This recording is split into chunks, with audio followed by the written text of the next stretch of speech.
Well, Simon Wilson, thanks ever so much for inviting us back to the training ground here at Carrington today. It seems remarkable how much has happened in the space of just 4 weeks. It is only 4 weeks.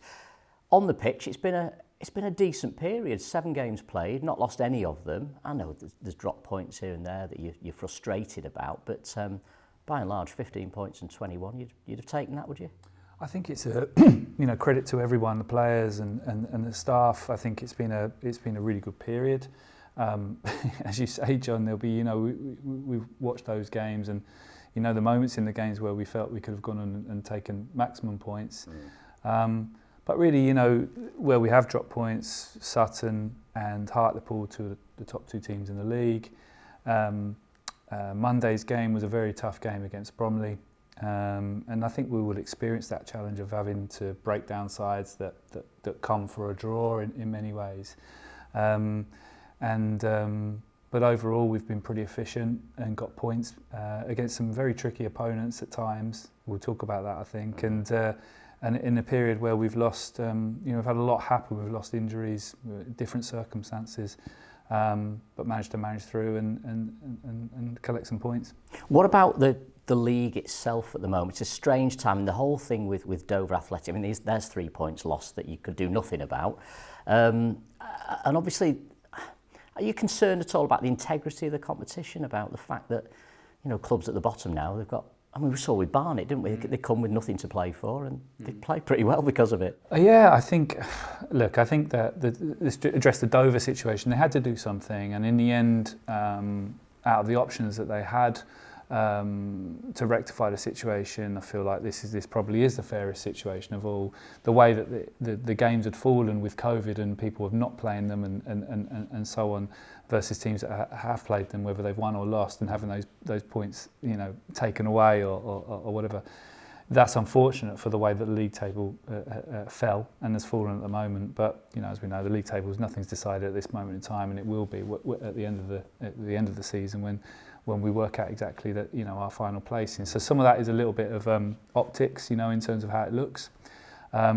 However, the situation with no relegation, I do think, has a real material impact in games, and I think that I read something today from the Barnet chairman talking about that this was a period for him and his club to try things and be in preparation for next year. World's longest pre-season, isn't it? Well, exactly, and there was a line saying it doesn't really matter if we finish 8th or 23rd, and it's sort of like imagine the pressure that's not on the players in those circumstances, and certainly we saw that in the game against us, where the way that they played with a real freedom. In some cases they played with a lack of care in terms of maybe defensive tracking or whatever, because if we score, it doesn't matter, but if they score, it's great. So they play with quite a lot of risk, and they're dangerous opponents to play against. On the night, we were lucky to get the win, but we will face that, in the remaining games of the season. Another thing that you obviously couldn't have expected to have to deal with this season is the situation with Connor Jennings, and I spoke with Connor on Monday evening, and as ever, big smile on his face and as chirpy as he ever is. But what a difficult situation for everybody. Connor especially, James, the rest of the squad, the management team. How is everybody? Look, everyone's good. I think that, as you rightfully say, Connor's a sort of person that isn't a big emotional, talker, and doesn't take himself too seriously and doesn't want to burden anyone and doesn't want it to be about him. I think that he, the hardest thing I think for him is that he has felt a level of embarrassment of the fuss and the attention that's been around it. I got that. Yeah. The thing is that he doesn't appreciate how deeply that has affected a lot of people, and whether it's just the sheer kind of disbelief at the luck and the impact of that for Connor and his family. People want to express that and show their support. We as a club have just tried to you know, it's not something I've been through before. I'm not sure it's something that many people here or the club have been through before, to have this situation be faced. And so there is no manual for it. There is no right way. But I think you've just got to try and be there and look people look Connor in the eye and sort of say, look, no idea what you need, but when you do, we're there, you know, and we'll try and step through it. Big credit for sort of Luke Smith that stepped through that with Connor all the way. Incredibly difficult situation for him, in the sense that, you know, because of the world that we're in at the moment, Connor wasn't able to have his immediate family in any of the consultations. So, you know, we were also, you know, on the other end of the phone as things were being played through, and Luke was right there with Connor, having to go through that at the time, which was incredibly, you know, hard for Luke as well. But I also have to really credit, you know, James being here and the way that James has handled it. And you know, the way that he has, you know, I know that he looks after Connor a lot, you know, generally, and people know that about the two of them, the strength and the closeness of their relationship. But you know what a man James Jennings is, and I'm really proud and privileged to have him here at our club at the moment, in terms of the way that he's conducted himself through this and helped others actually get through it as well.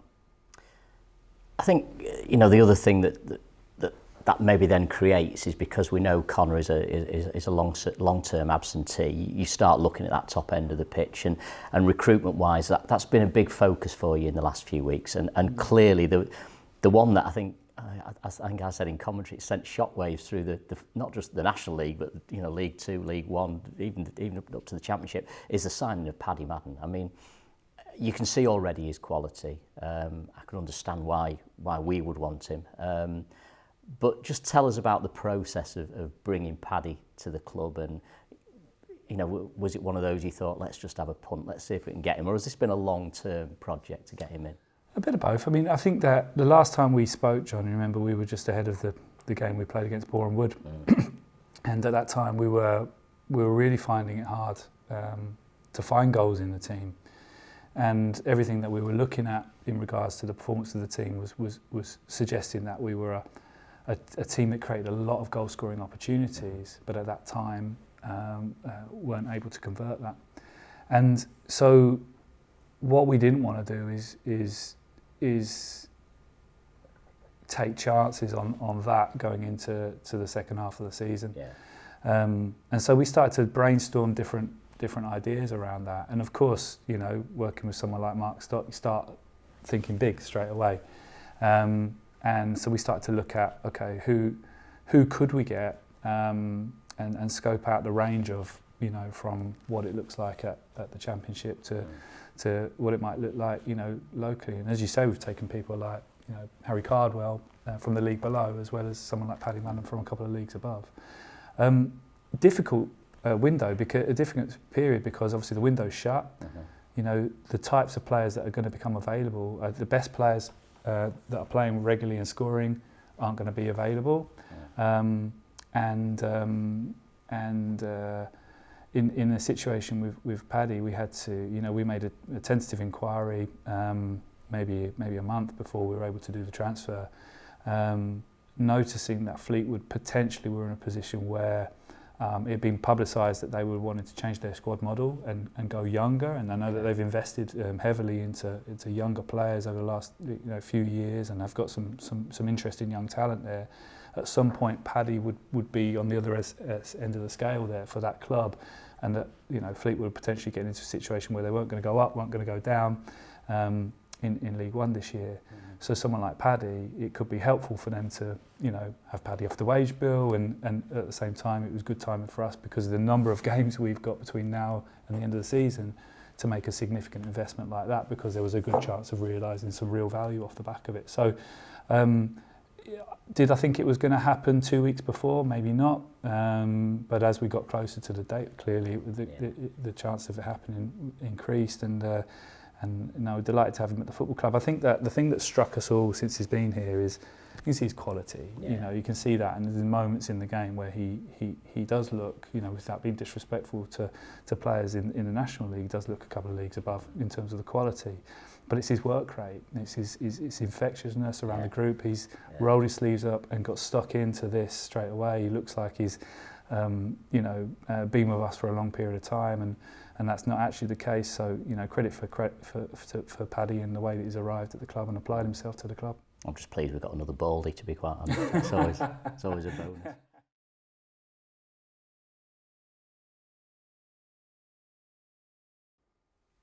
Obviously, Simon, the arrival of Paddy Madden then forces other strikers further down the pecking order, if you like, and that's understandable. And Niall Bell and Richie Bennett have both gone out on loan now as you manage the size of that squad, as you were talking about. What's the process, what's the thinking that's gone on there?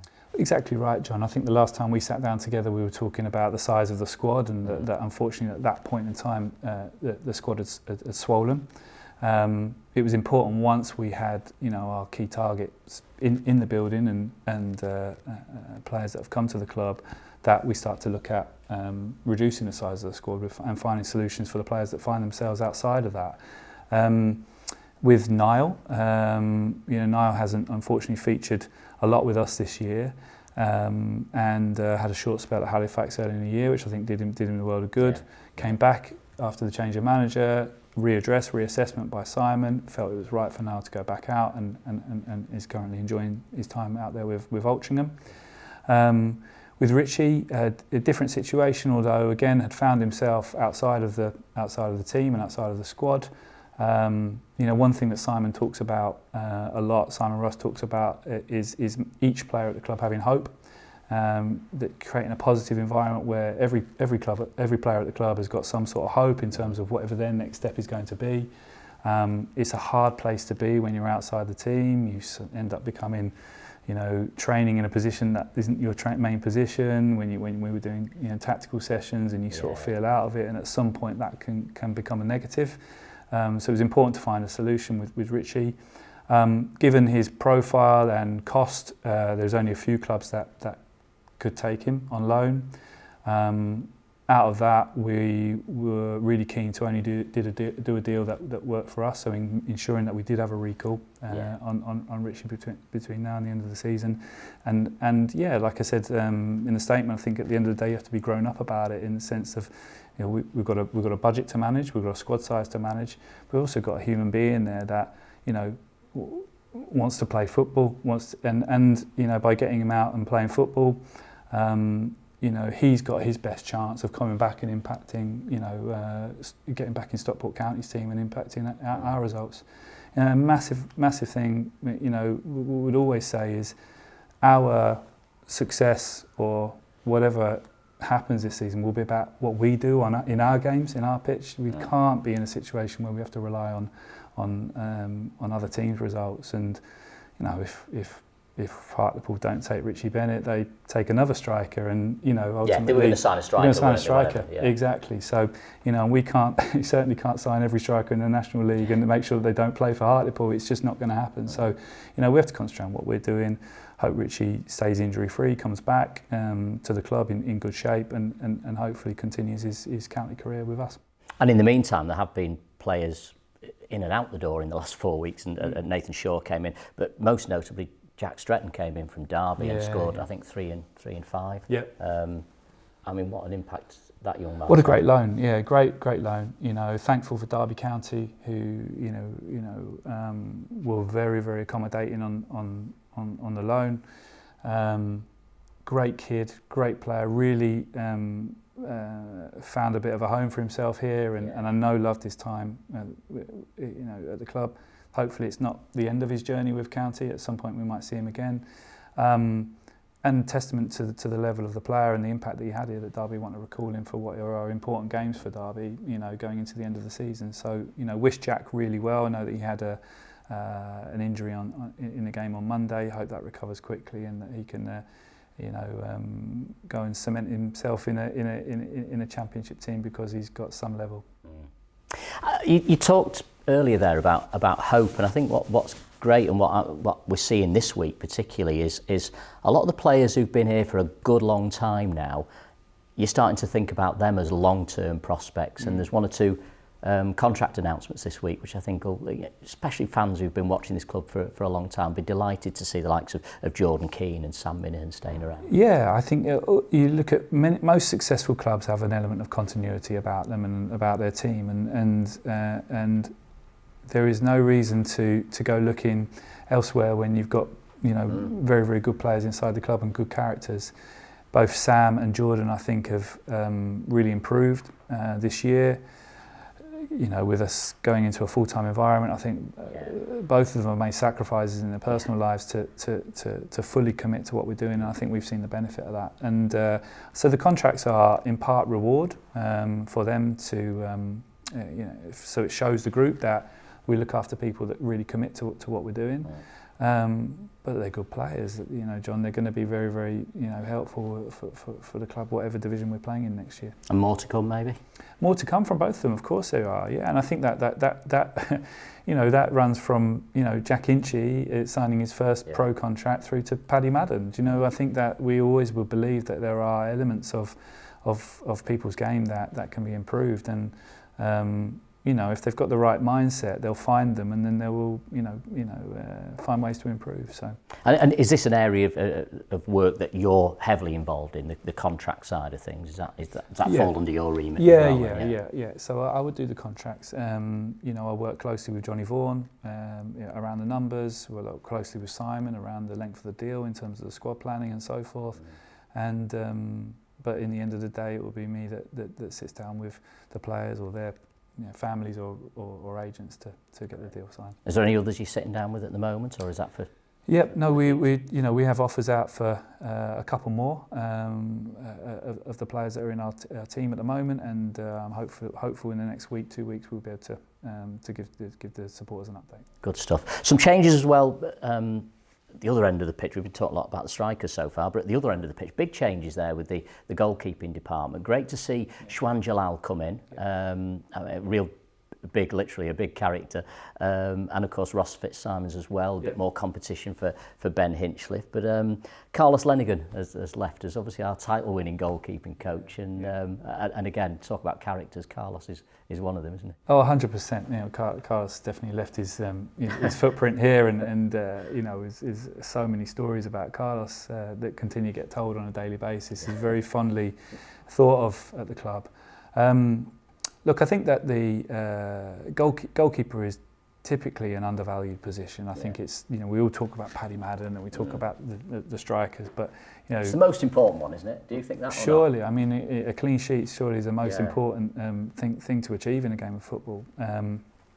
Stops the opponent from winning, make sure you get a point. So I think getting a strong goalkeeping department really has been really important for us. With the situation with Carlos, Ben and Josh, who are working well together, but it can be a lonely kind of environment for that group to be working day in, day out, same people, same faces, and we just felt like it needed freshening up in that way to maybe kick it on another level. Carlos, unfortunately his time with the club came to an end at that point, but he's really fondly remembered, and whatever we go on and achieve this year, in part of that is down to the work that Carlos has done at the club. Another change, I know we're going to talk in quite a bit of detail today about the academy and about the youth structure here, but Alan Lord, there was the announcement about him leaving the football club. Maybe not the right word to use, because I can't see him ever leaving here. But I mean, Alan Lord for me, and again I go back to the period I was on the board. I used to look forward to Sunday mornings, because about 10:30 my phone would always ring on a Sunday morning, and I'd go and sit outside, get my chair there, and I'd be on the phone to Alan Lord for a good hour, and he'd just talk about the day before the game, who played well, who hadn't, what the structure of the site, and it was a privilege, just to be able to sit and talk football with somebody like that for an hour. And I mean, the man is, his legacy that he leaves at this football club is quite remarkable. And even all the way back to, the Pilkingtons of this world.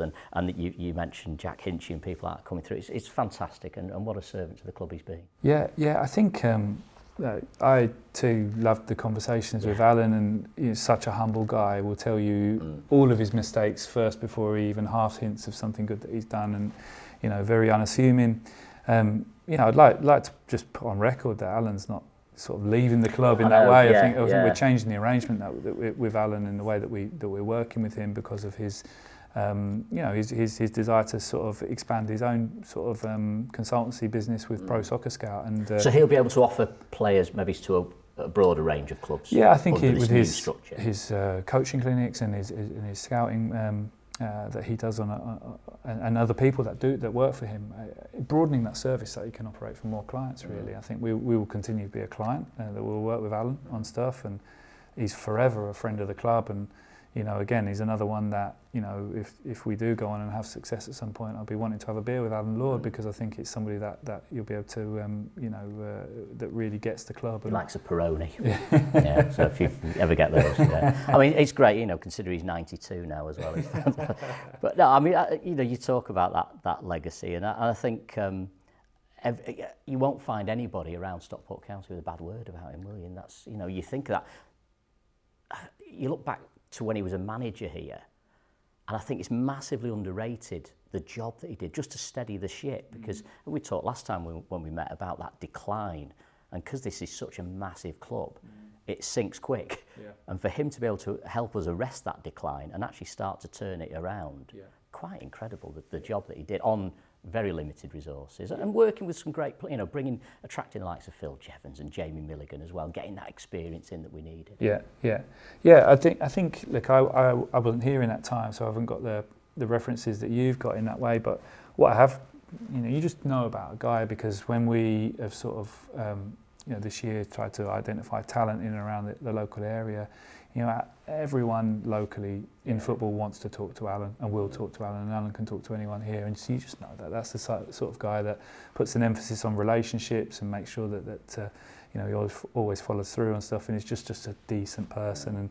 And that's I've enjoyed my time working with Alan, and unfortunately it won't be as frequent as it has been in the last months, but moving into the future, I want to continue to pick up the phone to Alan Lord. Yeah, and you'd like to think that because of that relationship, there'd still be first refusal on young players, young talent as well, wouldn't you? I hope so, yeah, without trying no to kill his business. But no, I think I certainly think that he'd like to see players that he's identified wearing the blue of the county.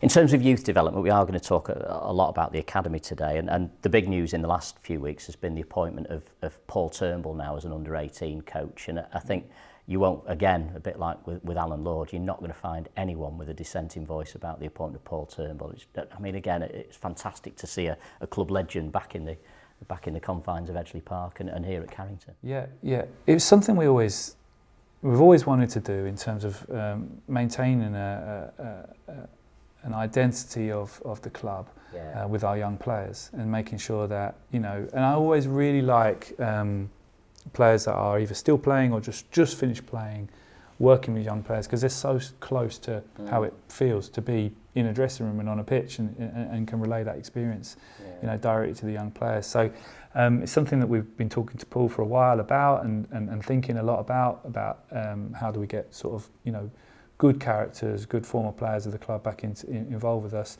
Paul goes to the top of the queue in that because of the regard that he's held here. But, we think he's going to be a fantastic coach. And he's right at the start of his coaching journey at the moment. And maybe there are, coaches in the club that are ahead of him. But we expect a fast acceleration for Paul because of, just how much he applies himself to what he's doing. Brilliant. Look forward to seeing that. And I think it's interesting, you could talk a little bit maybe, Simon, about the importance of the academy. I think there's maybe been an assumption away from County that, it's, Mark Stott's throwing millions at it, they won't be bothered about youth development now. But it's actually looking quite the opposite. I mean, again, I go back a long time to we used to have a centre of excellence. I think it was costing us like, $250,000 a year, and wasn't really producing very much, and the decision was taken to close it. It was that kind of harsh decision that had to be taken, and then of course you discover somebody like Alan Lord, and then it all changes. But there's clearly a big investment in youth development. What is the structure going to look like? Well, look, I think that the most sustainable way to run a football club is to produce your own players. Yeah. Like that has been proven again and again and again and again. And the best performing clubs are good at that. There's been a history of player production here, whether that's been more about recycling players that have come from other clubs to reinvent themselves at county, like an Ash Williams, or players that have, like Paul, grown up through the system. So, we want to be good at both. We outside of the Football League, we're not particularly protected on our young players in terms of the way that we contract them. So we need to be mindful of the way that we go about doing it. So really, a key age group for us is that kind of it's certainly the intake of our academy at 16, and making sure that we are able to, through our coaching and development model, accelerate the ones that are good into the first team environment here. But it's also looking at players that potentially are in between the ages of 18 and 21 that are around the local area that we can recruit and then push through into our first team as well. So we're probably not going to see for a while at County the full under 9s through to under 18s type programme. It's very expensive, as you said there, but mainly we don't have a lot of control over those players in terms of other clubs can just come and take. Exactly, you don't get anything for them, do you? In terms of you look at Festus Arthur as well, moving on, and sure. It's peanuts, really, isn't it? Yeah, look, I think unfortunately, when clubs like Hull or other clubs that are interested in Festus, the players very motivated to want to go. Yeah. And hopefully over time, through what we're doing here, we'll be a club that players don't want to leave. I think that we did well enough in the Festus deal to protect ourselves for the long term. Should Festus continue his development at Hull, but it is sad to see players move on, young good players, because we want them to stay here and build their careers with County.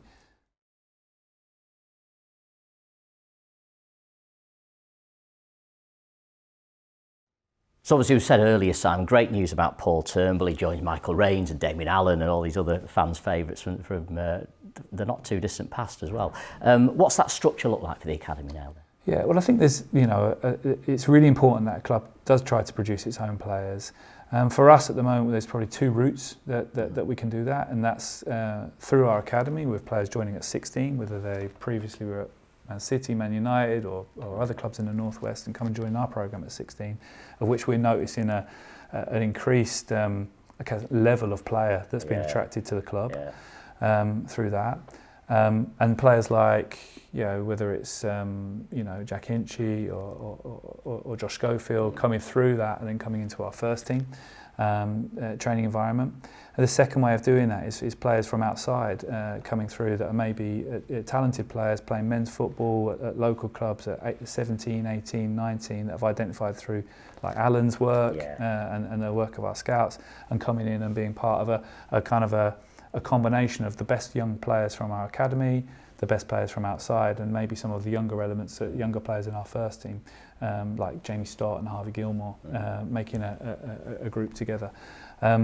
And we've had quite an exciting project going on over the last sort of 3 months, which Damien's been leading, which we've called, the first half of it was called the Emerging Talent Programme, which, because of the leagues shutting down below us through the north and into the more regional leagues here, where we had identified talented players, we weren't able to go and watch them anymore, and also they were prevented from training with their clubs had shut down. So we invited a number of the best players to form a kind of a hybrid group with ourselves, which we ran with training sessions sort of 2 to 3 times a week, led by Damien. And off the back of that, I think we invited 18 players. We retained 5 from that initial 18 group to form the second stage, which is what we called our B team, and that's when we introduced the likes of Harvey and Jamie and other first team players that weren't potentially getting minutes, like Jordan Williams coming into that, along with the best of our academy, to form a new group that we called the B team. And more recently, we've been playing fixtures against Oldham, Bradford, Huddersfield and so forth up at Carrington here. Fantastic. And forming games. And so, and off the back of that, out of the 5 players that have come through our emerging talent, we're obviously we're retaining Jack Hinchy into the next couple of years. But there are 2 players that have come out of the emerging talent programme that we're looking to contract for next year. It goes back to what you were saying earlier, isn't it, about, you talk about Simon Russ saying that people having hope. Yeah. And that kind of programme it's instilled hope in those kind of lads as well. Well, that's it exactly. So you've got players that have had to suffer the disappointment of football being totally cancelled to now having a contract potentially with Stockport County for next year. So it's just local football is going to be really important for us. We've seen that over the years in terms of players that have been able to be identified from seemingly quite low levels of football and make a fast acceleration through us and to the higher echelons of the game. So that's a real market for us. I think we are a very attractive proposition for those types of players, and it's a market we will be very strong in, and we need to make sure that we take the best from that market. Well, you'll have seen it as well in your playing career when you're at Peterborough. You'll have seen.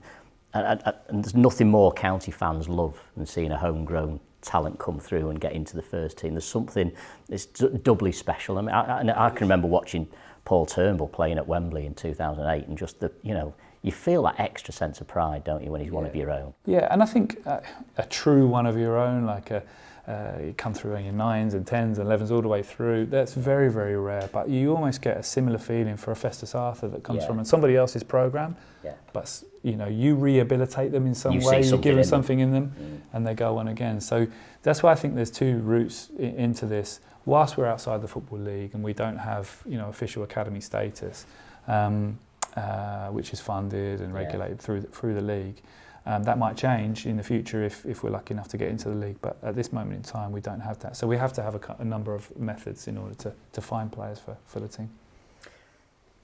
I mean, obviously, the biggest thing that everyone's going to be asking about now is what's going to happen in the next 55 days, the next 11 games. It's let's have a look before we finish at the first team again. As I said, this 7-game unbeaten run, you couldn't ask for much more than that. I know, as I said earlier, there's a few drop points along the way that you're frustrated about, but for the final 11 games, what are you hoping for? What are you looking to achieve? And what kind of obstacles and what kind of opportunities are going to be presented in that period? Yeah, well, I hope, I hope we don't see some of the factors that we've seen in the last month, reappear. But there are likely to be, challenges along the way. I think what we have to try and do is pull together as a club now and really focus in on the home straight. For me, it's a really exciting moment for the club, and I want us to make sure that we embrace that.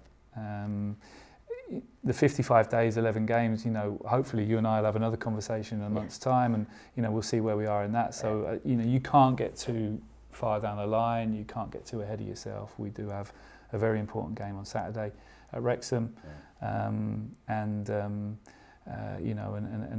the games following that. I think that, one thing that is a bit of a light at the end of the tunnel is that at some point closer to the end of that 55 days, we'll know whether we can get fans back in the stadium. I think it's something we really felt on Monday, that if we'd have had 100% Edgeley Park full of fans, that would have helped. I know the players really especially kicking that way. Yeah, and I know that going and playing a team like Wrexham on Saturday would have been a great day for everyone. We're all lamenting that, but hopefully we can arrive in that moment when fans can come back in Edgeley Park with something really special to go and play for, and have that time to be back together again with potentially a big prize. When you sit down with Simon and Mark and Dave and Schwan, are you talking about the title being beyond you now, or is that still, can County still challenge for that top spot? Yeah, I'm going to bore you off here, John, and we're just going to say we'll see, because we just got to concentrate on the next game, and everything will take care of itself. I guess what we have seen over previous years is that this time of the year is when strange things happen. Yeah. If you were to look at it today, most people with logical minds would say it looks like it's a hard challenge, but what's the point of quitting? What's the point of having that attitude? I think we've just got to go in and go and try and win the game on Saturday, take the 3 points if we can, and continue to do that week in, week out. It's Tuesday, Saturday for as long as we've got games to go and play, and let's see where we get to. And there is that incentive, of course, if you miss the title, the incentive is to finish second or third, isn't it? You've got to be in there. Yeah, and it's a big advantage, isn't it? Massive, it's a big advantage. I'd love to think that we're in one of those games playing at home at Edgeley Park, one game away from playing at Wembley. I think that would be a great position for the club to be at. We'll deal with whatever comes our way. Supporters should know that everyone's fully committed to getting the best results possible for Stockport County. The last month, the last 7 games has been pretty good. Hopefully, we're in somewhat similar position in the next 7 games. But let's see, and then we'll figure it out at the end of the season. Maybe I'll be having that Peroni with Alan Lord. I don't know, but if not, then we'll have given it a real good go. I hope we'll get something more expensive. You never know, do you? Brilliant, top man. Great to see you, and we'll have another chat in a month. Thank you. Perfect.